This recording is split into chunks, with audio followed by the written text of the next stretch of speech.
કેમ છો? મજામાં. આજનો સુવિચાર છે સંસ્કૃતિ કલ્ચર્સ. આ સુવિચાર મેં એટલે કે નિલેશ દુધિયાએ ખૂબ જ સરસ રીતે લખ્યો છે. સંસ્કૃતિ કલ્ચર્સ. આપણે જ આપણી સંસ્કૃતિના ચહેરા છીએ. મારા વાલા મિત્રો, વાત ખૂબ જ સરળ છે, ખૂબ જ સીધી છે અને એકદમ સમજમાં આવી જાય એ રીતની છે. જ્યાં સુધી આપણે આપણા ઘરમાં, આપણા સમાજમાં, આપણા રાજ્યમાં, આપણા દેશમાં કામ કરીએ છીએ ત્યાં સુધી તો વાત ઠીક છે, પરંતુ જ્યારે આપણે આ બધું છોડીને બીજા સમાજમાં, બીજા રાજ્યમાં, બીજા દેશમાં આપણે કામ કરતા હોઈએ છીએ, આપણે આપણું વર્તન કરતા હોઈએ છીએ, તેના ઉપરથી આપણું અને આપણી સંસ્કૃતિનું જજમેન્ટ થતું હોય છે. આપણા વર્તાવથી જ લોકો આપણી સંસ્કૃતિ કેવી છે તે સમજવાનો પ્રયાસ કરતા હોય છે.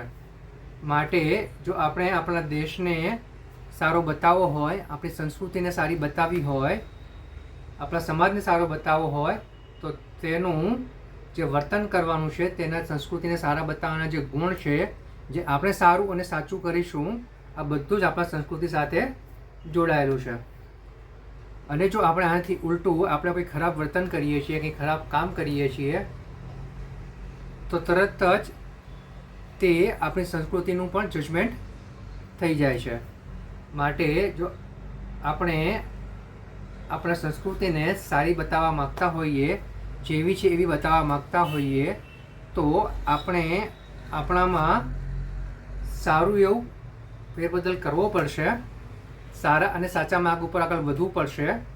પોતે પણ વિકાસ કરવો પડશે. સાથે સાથે આપણી સંસ્કૃતિ જોડાયેલી છે. માટે આપણા વિકાસની સાથે આપણા સંસ્કૃતિનો પણ વિકાસ થવાનો જ છે.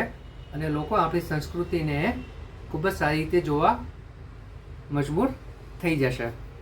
માટે એવું કહેવાય છે કે આપણું વર્તન તે જ આપણી સંસ્કૃતિનો ચહેરો છે. Thank you.